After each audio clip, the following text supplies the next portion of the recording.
you know, what was it actually that made you want to become a London black cabbie? Well, back in the day, my mate's old man used to be a cab driver. He was one of the first West Indian cab drivers around. And he always got out of his cab. He was always smart. He always looked the nuts, you know what I mean? And I used to say to him, I said, oh, what's it like driving a cab? He said, it's the best job in the world. The landscape of your cab driver now is kind of changing.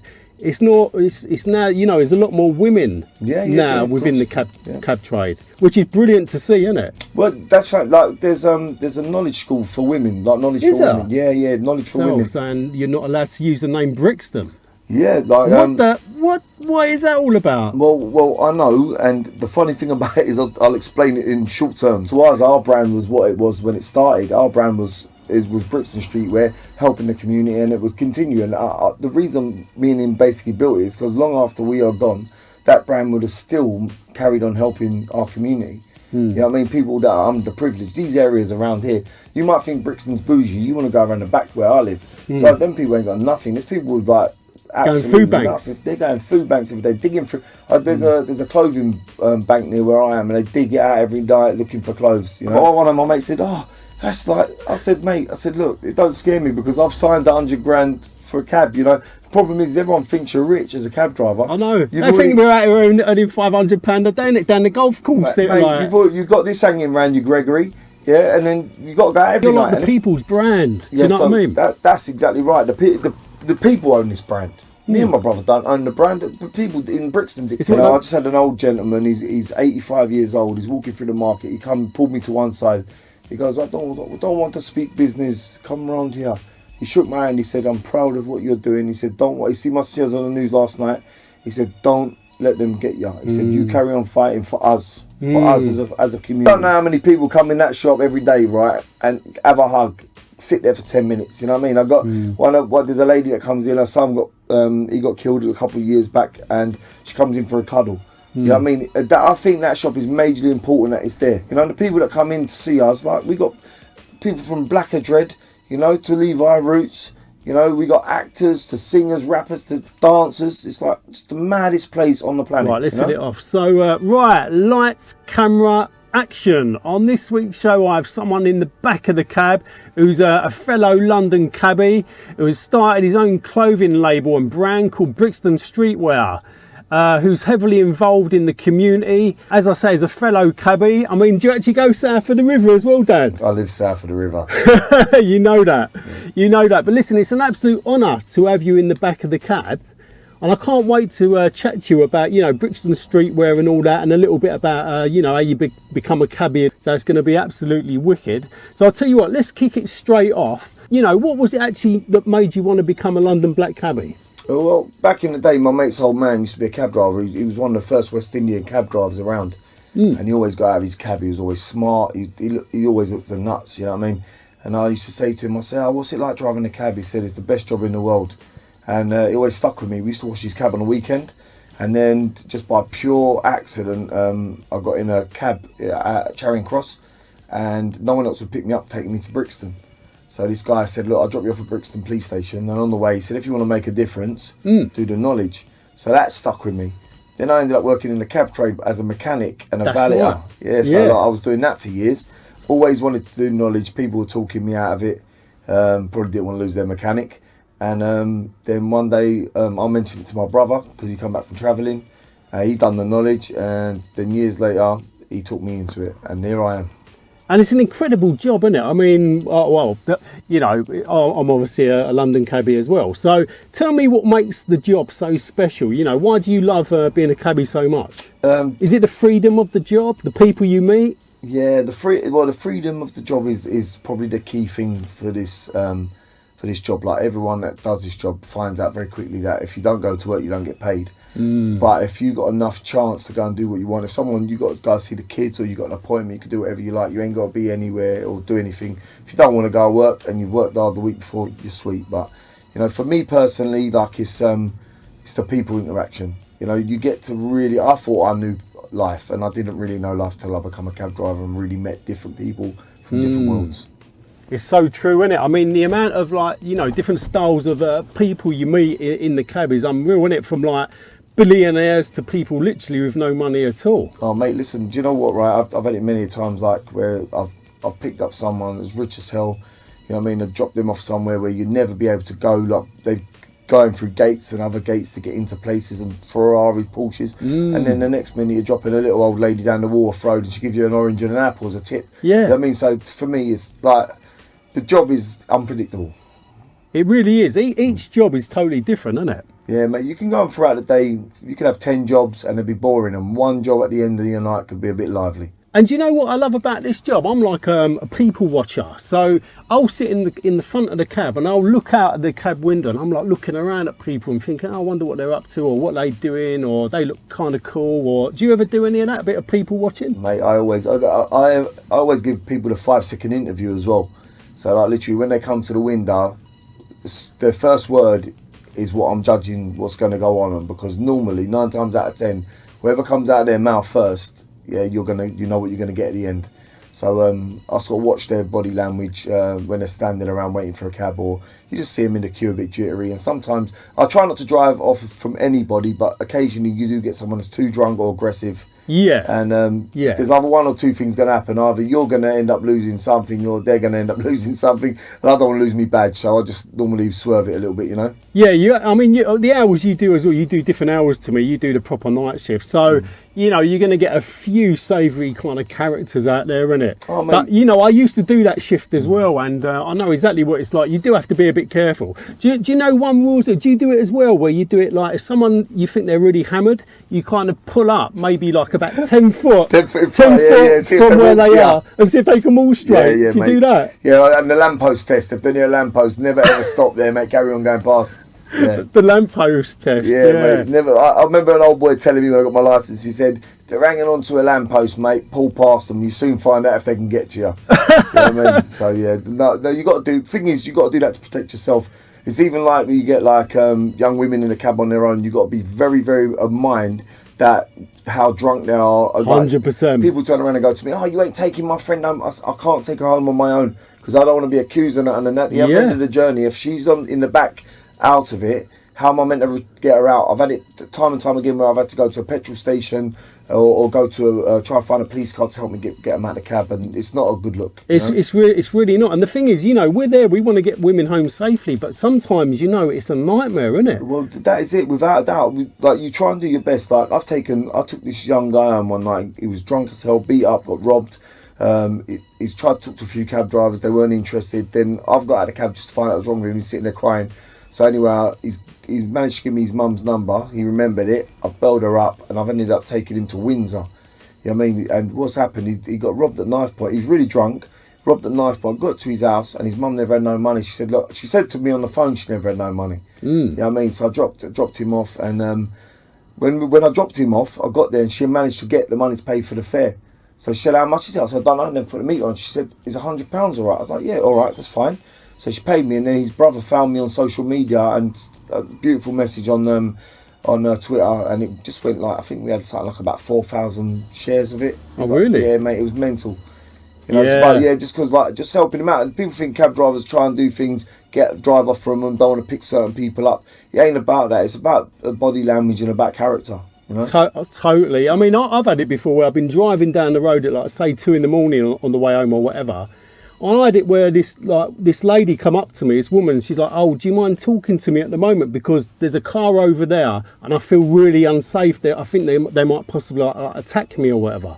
So I said, "Look, jump in, I'll take you home. Look, don't worry about any money, you don't have to pay me." And she was only round the corner, but I dropped her home and made sure she got in safe. Do you know what I mean? Well, you see that there? That's what people don't see about what we do. 100%. Yeah, like I've been coming down the Brixton Road, 5 o'clock in the morning. There's a nurse standing there on the side of the road. You give her a lift? So normally pop out, I say, if you're going up towards Brixton, darling, I'll drop you at the top there. And 9 times out of 10, they're either going to like sort of Brixton or Tulse Hill or even Brixton Hill. And like, you just drop them up. Like, it's like, you don't do it for a sort of merit. So I don't want to like 5 stars and all this mad stuff that people try and give you. You just do it because you're a cabbie and you want to help out. Listen, sometimes you've done your night, you're going in that direction, the people are in there, it's hammering it down with rain, there's no buses. You know what I mean? And you're just trying to do your best. I've had many times people go, "Oh, no, I'm fine. That's all right. Stay there." Yeah. You know, because obviously people are suspicious when people pull when over. You pull out, of course. You know, but other people that understand the cab trade or use black cabs, they know, they go, "Oh," and many times I pick the same nurse up oh, let me give you some money. No, look, I'm going that way. Don't worry about it. You know what I mean? Just jump in, yeah. Yeah. And another thing as well, Dan. You know, there's so many cab drivers out there that are like unsung heroes. They're doing a lot towards, you know, like Great Ormond Street, and you know, I'm with a charity called Albany Charity Taxi Run. Yeah, I know. Well, where we run down the little like kids that might, you know, have disabilities or whatever. We take them all down to Hastings. No, I know all about it, mate. Yeah, For it's the blinding. day. Yeah, mate. Like. And they absolutely love it, and you know, there's no PR, no publicity. We just get on and we do it. Do you know what I mean? There's a few things we do VE Day. You do the Albany Cab Fund. You do Disney trips. You know what I mean? You take the soldiers out to you know, Normandy. You know, there's loads of stuff that is visible but unseen, as in such people sort of look over it. That's a few years ago, we got and there's an app that we don't like really talking about. That basically they tried to do that with the veterans, but it never ever worked. You know what I mean?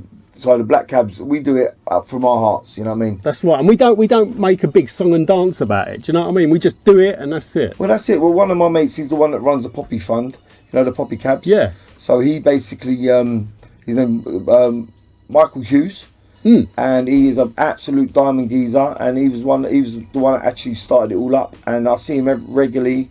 And yeah, man, I haven't got to do it myself at the moment, but I'd love to go and do it one day. You know? And also as well, within the cab trade, you know, I think the kind of the landscape of your cab driver now is kind of changing. It's now, you know, there's a lot more women now within the cab trade, which is brilliant to see, isn't it? Well, that's right. Like there's a knowledge school for women, like knowledge for women. Yeah, knowledge for women. There's a few girls that follow me on Twitter. Obviously, because I've done the TV show, so they follow me on Twitter, and I know every now and again you go on there and you see what they're doing. But yeah, man, do you know, this job is for anybody. It doesn't matter where you're from, what colour you are, what sex you are, what religion you are. You could be upside down, inside out. It doesn't matter. It doesn't matter. This cab, we're all one. When you get that badge around your neck, we're all one. And also as well, Dan, you know, tell me about what makes London so great. I mean, is it because of that as well? Because of the diversity, the amount of cultures and religions? Everyone's getting on. Yeah, listen, England's always been a mixed place anyway. Like London is probably one of the most multicultural places on the planet. I think it is the most. You know, the most multicultural on the planet. We've got like people from the Arab Emirates here all the time. We got like Indian, Polish, you know, people from Yugoslavia, Brazilian, Portuguese, everybody. Everyone. Here. You know, you got to remember how much crisis has happened before we were here. For people to come here from these other countries to build this country. So like when people go, like, don't get me wrong, I can understand people's gripe with sort of immigration in a certain way, but this country was built on it, and that's why we are who we are, you know. And London wouldn't be half the place if it wasn't for foreign investment. Mate, for foreign investment and foreign food, man. You know what I mean? You got to listen, mate, I wouldn't be the person I am if it weren't for... Do you like a bit of jerk chicken? Listen, I grew up on it, man. Like, you got to remember... Me too, yeah. Mate, I grew up in the middle of Brixton, like my best mate passed away a few weeks ago, and I met him when I was 5 years old, and he was from West Indies. First time I ever had anything spicy.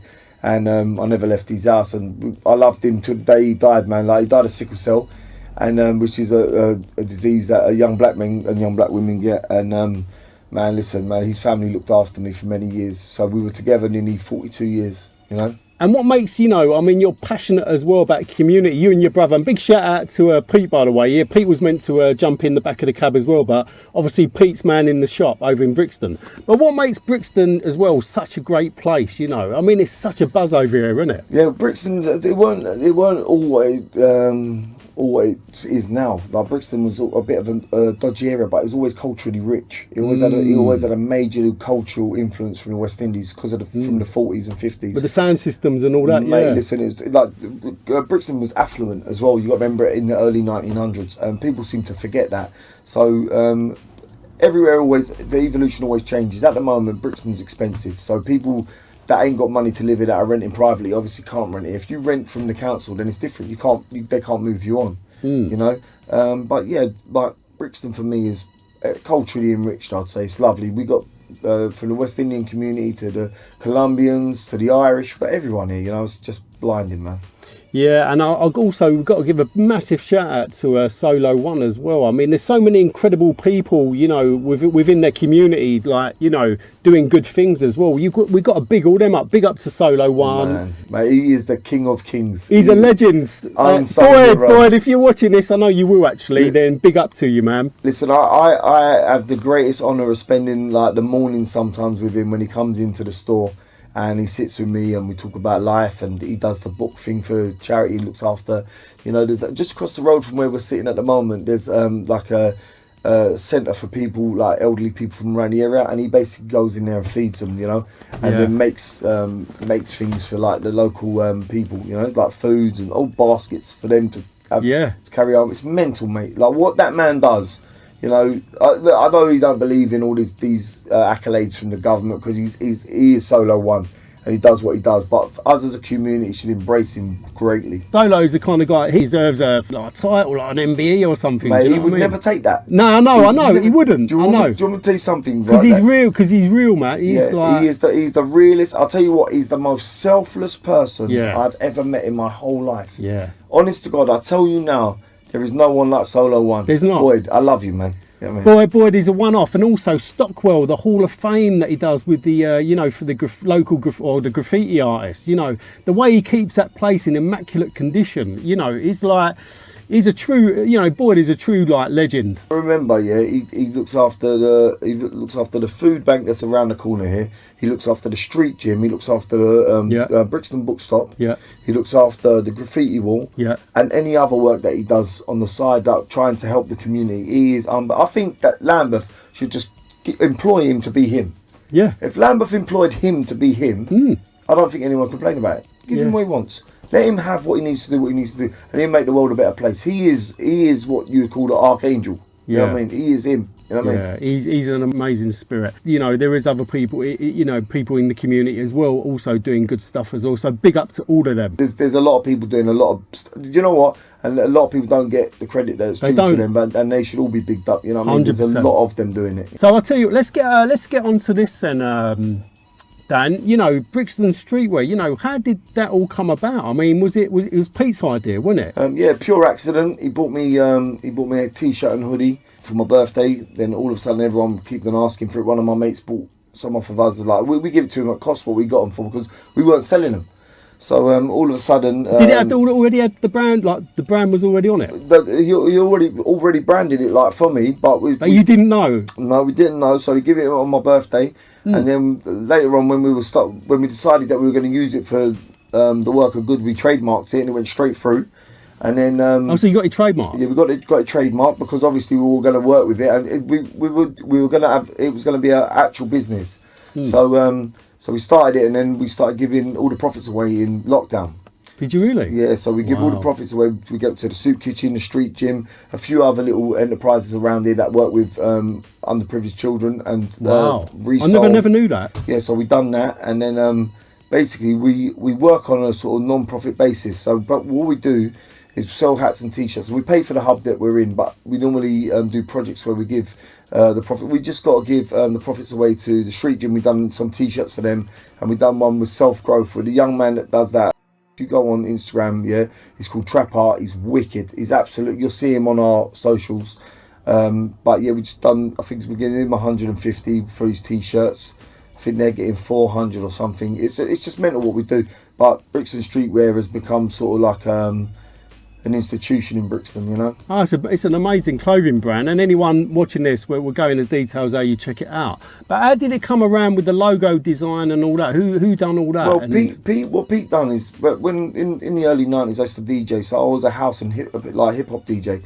Long before there was many hip hop DJs around, you know what I mean? So like I used to do a lot. Did you ever go like doing a bit of scratching? Mate, I wasn't very good at scratching, but I was good at mixing. You know what I mean? So but I used to play a lot of the New York stuff that you couldn't really get in the UK. One of my friends, Daryl and Carlos, they used to get some tapes from over abroad. You get tunes, like I used to go out and search for tunes and we'd share them. Like proper digging. Yeah, me and Daryl would share tunes. I'll borrow a record of him, he'd borrow a record of me to do a set, and I got to big him up because he's the one that made me who I was as a DJ. You know, I was brilliant at it, like, and I loved it. But it got to sort of like 95. I got into a lot of trouble, and all the DJing stuff went out the window. You know. And then you kind of you ended up turning it around. Yeah, like I met my partner. So I met her in '95. I had my daughter in '98, and that's when my life changed. Yeah. You know, everyone says their kid's life changed, but I had to change it because otherwise. There's only a couple of routes you're going to go down. Yeah, there's only so much like I can protect somebody through pardon my French, but through the stuff that I've done. Yeah. You know what I mean? So like a lot of people knew me on the road. I was doing mad, stupid things, and then all of a sudden I got this little princess to protect. Yeah. And when you're out in the street with a baby that you're vulnerable. You know, there's she comes before everything. Yeah, yeah. So like it was a time to change my life, and she was the key. I went to work. I was earning £35 a week, cleaning cabs, trying to train to be a mechanic. You know. And you know, with your merch, what have you got? Like baseball caps, hoodies, and yeah, we do a lot of heavyweight t-shirts. Like they're not cheap, so we do a lot of heavyweight t-shirts. We do a lot of lightweight t-shirts, which have got our branding on. What else? We've got hoodies, hats, bucket hats, with some tracksuit bottoms and some shorts. And do you want to take it like? Do you want to start doing other bits and pieces, or? We will eventually do little bits and pieces, but we will like to stay with the streetwear style, like because my brother's heavily into training. He does like a lot of jiu-jitsu, a lot of. He's right into his martial arts, isn't he? He loves it. Well, he was a professional kickboxer for years, you know. So he done, that's a bit of a disrespect. Thai boxer. Right. So he was doing that. He was fighting like in the ring all over the world. So, and yeah, man, I used to worry. Like anytime he was in the UK, I watched every single one of his fights, you know. And also, you've been approached by like a brand in America, and they've kind of said to you about pulling the actual brand itself, saying you're not allowed to use the name Brixton. Yeah, like what is that all about? Well, I know, and the funny thing about it is I'll explain it in short terms. They are a brand called Brixton. They're in California. They're pretty big in the surf and skate world. Yeah, when we started out, someone did mention to me, when we trademarked the actual brand, someone said to me, have you looked, there's another brand? And we did look at it because I thought I was interested to see what it was. But it was no problem because they were relatively different from what we were. They were more sort of like lifestyle wear, like shirts and trousers and Havana hats and all this mad stuff. Anyway, not my sort of thing. You want to see someone walking through Brixton or a crew of boys wearing that on the street. So I thought, it's not really a problem. Anyway, cut a long story short, me and my brother carried on. Then we got a email from them saying stop. I sent them my trademark thing, and they went away. And they come back a few years later, said like we're still infringing on their trademark. And they said they would let me continue trading. Yeah, I will. No, the words were, we will allow you to continue trading, providing you surrender all your IP. So I got a solicitor involved. What's the IP? Integral property. Right. So, and without integral property, you've got nothing. Right. So you might as well just not bother. You might as well just go and do nothing. Go get a job somewhere else. And what I was doing, where I was working with people like Foot Locker, Sire House, bigger brands like that, I would never have been able to do it because if you ain't got a trademark, they probably won't even entertain you. So, all right, fair enough. That was done. There was no agreement come to that. They went away again. And then recently they tried to cancel my trademark and they sent me a legal writ from a summons from the Netherlands to basically sue me for infringement. So this is where I am at the moment. So how can we help as a community? How can we help to support? Is there like a GoFund page? I mean, what do you need? Do you need like a lawyer to get on this thing, or? Yeah, we've got legal representation at the moment, and any advice is welcome. As I say, because someone might know something that we don't actually know, and me and my brother, as you know, we're just two cab drivers. You're two cab drivers. We know nothing about any of this That's stuff. like saying, we look like you're not allowed to use the taxi word. Do you know what I mean? Above your cab or something like that. Well, I mean, it's the same sort of thing. The thing is what they've done is they trademarked the word Brixton, yeah, which is that's fine. But if you're going to trademark the word Brixton, you've got to be able to take what's coming with you, like all the brands that are going underneath you. Either work with me and we can arrange something or come to some sort of agreement properly, verbally, talk face to face, or you're going to have problems because if they end up wiping me off, I ain't going to be the last in their list, But the thing is, like the word Brixton, that's a London thing, so I don't understand it. Brixton is a place in London. Do you know what I mean? If you stand outside my shop daily. You see Brixton everywhere. There's groups of people that walk around, tourists, getting a tour around Brixton for the cultural history of Brixton. That was Queen Victoria's Market where my shop is. Yeah, Queen Victoria used to shop personally in there. Yeah, so she used to come up the River Effra many years ago, jump off her little boat with her little crew, come into the market, get all her stuff, and then get back on before it become what it is now. And you know, you got to really take a hard look at it and say, well, how can someone take the name of a place and the people? Because if you look at any IP things, it says any name of a geographical location should not be used if it affects anything else. So like if it affects the people of the area, and any name of a geographical place is meant to be left for the indigenous people of that area, which is the people that come from the area. So it's like me. So like I am born and bred here. I can get my birth certificate out, show you. I was born in SW2. I was born in a flat up Tulse Hill. You know what I mean? My brother was born in a flat across the road. You know what I mean? So like it's like, what do we do? You know? It's like, I don't understand what more I'm meant to do, but some legal way they've done it. I don't know how they've done it, and I'm not going to knock them because they've done very well at it. It's just, it's just really like a bit sort of disheartening and a little bit sad to, to hear this. Because I'll tell you why, because at the end of the day, your heart is in community. What you're doing, you're putting money back into the community from some of the money you're making from the merchandise. Which is, what other brands do that? Well, your community-based brand in Brixton, in London. I just honestly, I don't get it. We've had loads of bigger brands. I'm not going to say their names, but we've had loads of bigger brands go, well, we can never do that, And the reason they can't do that is because they can't afford to do it. And what I mean by that is they start giving things away, then they're going to go, oh, our brand is worthless. To us, our brand was what it was when it started. Our brand was Brixton Streetwear, helping the community, and it would continue. And the reason me and him basically built it is because long after we are gone, that brand would have still carried on helping our community. You know what I mean? People that are underprivileged, these areas around here, you might think Brixton's bougie, you want to go around the back where I live. So them people ain't got nothing. There's people with like going food banks. Nothing. They're going food banks every day, digging for. There's a clothing bank near where I am, and they dig it out every night looking for clothes, And the families, I see some of the kids going to school in the morning, and they've got the same uniform as they had on last year. My kids are fortunate. Like I can afford to go to work and clothe them and make sure they got the best of everything. But some families ain't got that. Some families struggle. Some families don't even talk English here.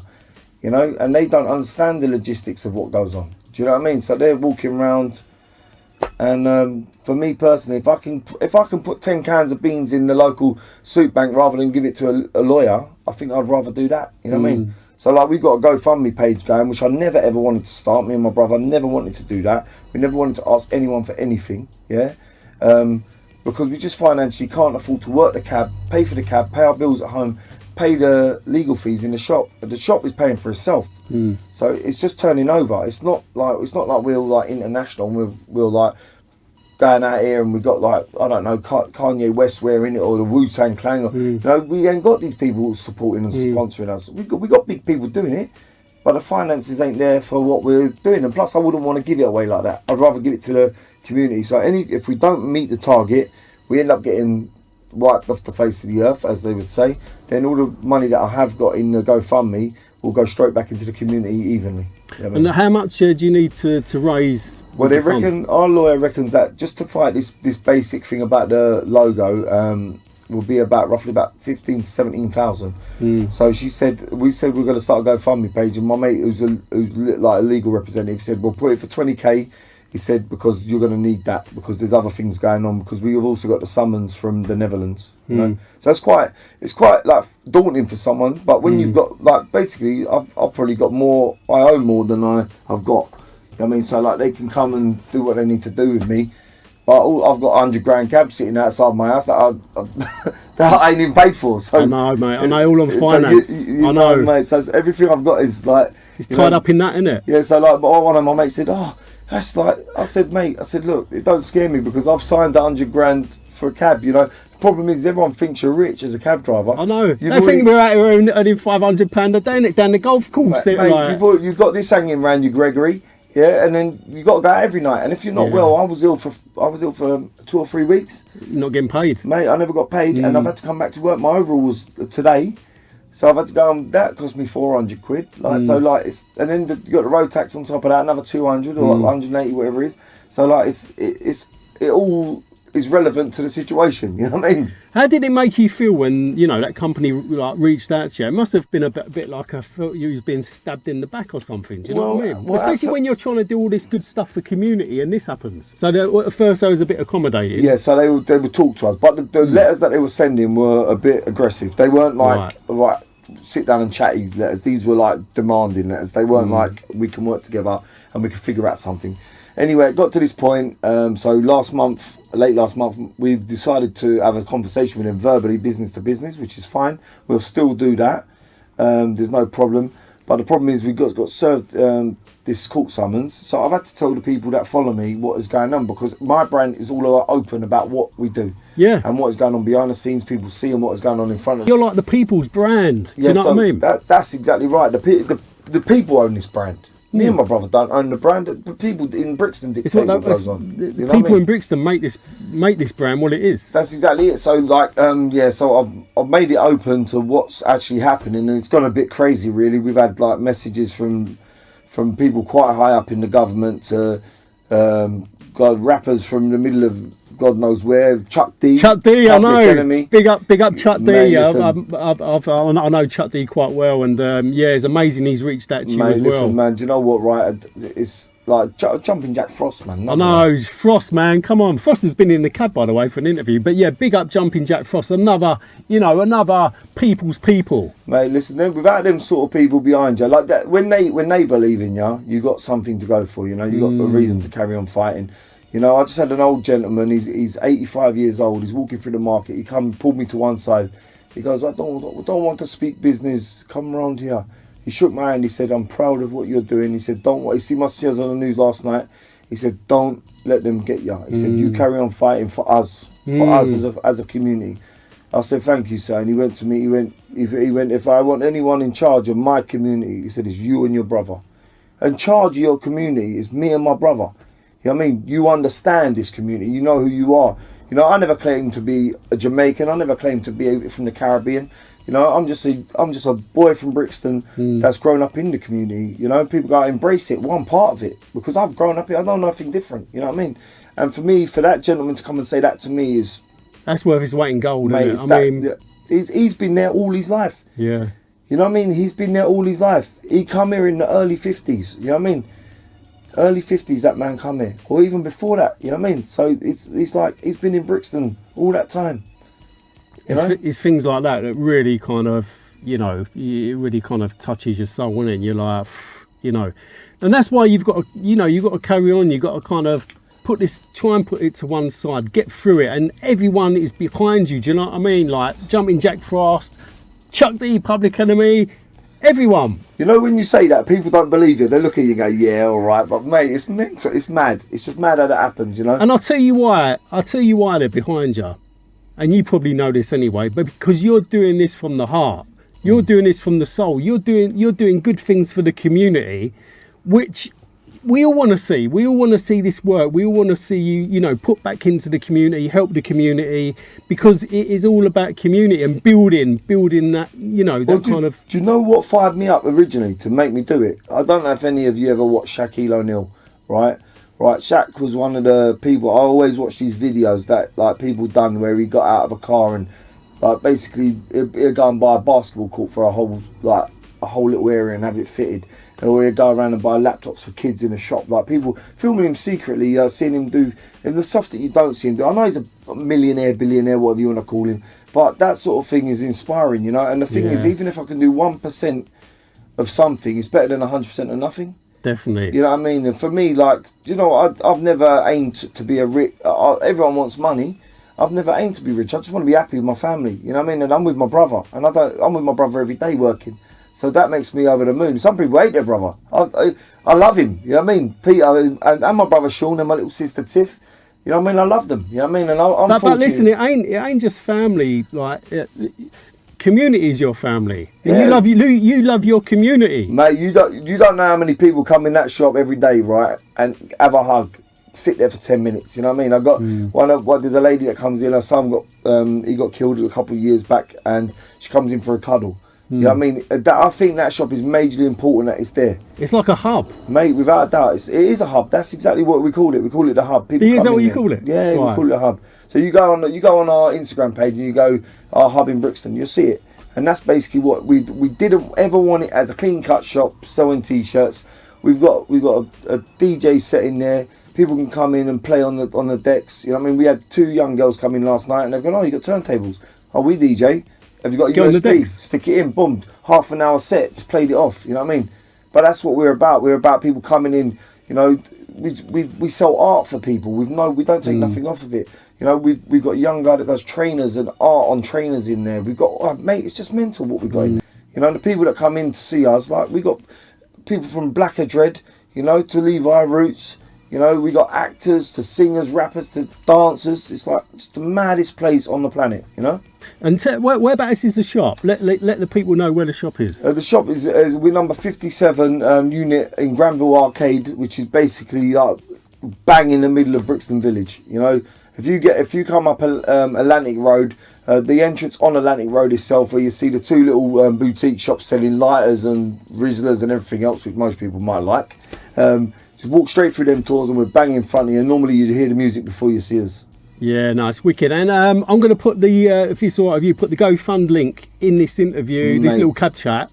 I'll put it in the description box below. So anyone watching this, please share this little kind of cab chat around the socials, spread the word, and please do everything you can support the Brixton Streetwear, because they're doing incredible things for the community. Man, listen, thank you so much. Like, as I say, just sharing the video, like just even if you share the video, it's majorly important. Listen, we was going to meet up, but when I found out what happened, I was like, well, I've got to get down here now, and I've got to get chatting to Dan or Pete, and listen, I need to get talking to you, because I was gutted about hearing what had happened. Yeah, mate. Do you know what? It basically poked the heart of Brixton. You know, people come into the shop and they've turned around and they're like, why are people trying to do this to you? You know what I mean? It's not even do that to you, like to me, to do it to us. You know what I mean? Because I think everyone feels a part of what we are, because we are what we are. You know, you know, I've never claimed to be any archangel, or I don't want to. You know, I don't want to be no sort of like, oh, look at him. All I want people to do is just come in and just appreciate what we do, you know. And you're giving back to the community, mate. Listen, majorly, we can all give. You want to give back to the community? Buy a t-shirt, you get something really cool, and you get to give back as well.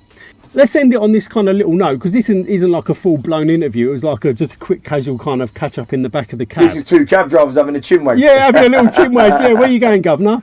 But basically, is there anyone you want to give like a little shout out to? Well, first of all, I'd like to shout my little brother out. Yeah, he's not here, and he's the reason why we do what we do. And his wife, like, she's majorly important within what we do, because me and him can't read properly anyway, so we need someone to read these emails, especially these bad ones, so we understand them. Jumping Jack Frost majorly, Sandra and Sandy Gogglebox, they're major supporters of us. I'd like to shout out Brixton Village for having us, and anyone that comes in contact with us that loves what we do, you know. And Boyd is another one. Yeah, he's part of the family, man. I can't even say nothing about him. He's going to be in there later on giving me a cuddle. great man. Listen, highly respected.